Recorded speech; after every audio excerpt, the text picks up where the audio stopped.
Vediamo oggi il percorso di realizzazione della 8C competizione.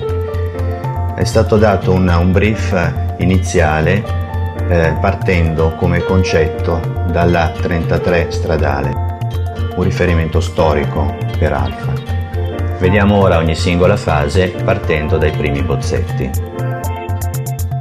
Dopo aver ricevuto il briefing iniziale, ogni designer, sia di interni che esterni, sviluppa la sua proposta e poi c'è il momento di incontro in cui ci si trova e si discute delle diverse soluzioni adottate per i diversi stili. Come si può notare, con 8C competizione i modellini di stile sono 4, viene scelto un modello e quest'ultimo dato alle matematiche. Il modello viene rilevato con uno scanner 3D piuttosto che con un tastatore elettronico e in questo modo riusciamo a matchare quello che è il telaio, i punti forti, i punti duri, con quello che è lo stile.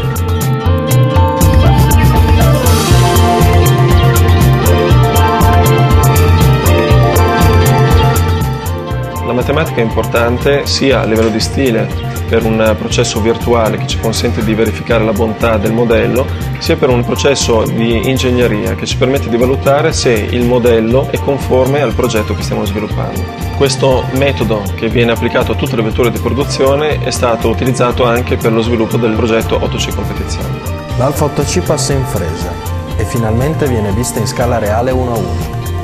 Dopodiché viene ripresa e affinata dai nostri modellisti, prima di essere verniciata e ultimata.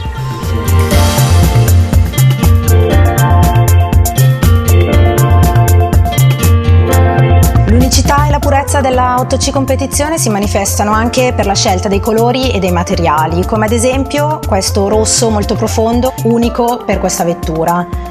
Sugli interni abbiamo questo intreccio fatto da una pelle e da un tessuto tecnico. Sulla plancia è stato utilizzato questo carbonio con una trama molto tridimensionale e poi, tocco di bellezza, un alluminio spazzolato e anodizzato. Ogni fase dello sviluppo dell'Alfa 8C è stata seguita in prima persona da tutti gli stilisti in stretto contatto con l'ingegneria. Questo ha consentito di portare velocemente le modifiche e lo spirito dello stilista in ogni dettaglio della vettura.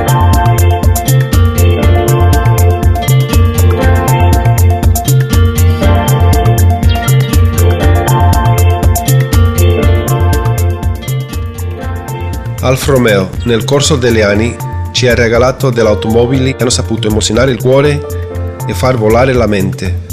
Così, con gli stessi valori e la stessa passione di un tempo, siamo arrivati all'8C, il nostro presente.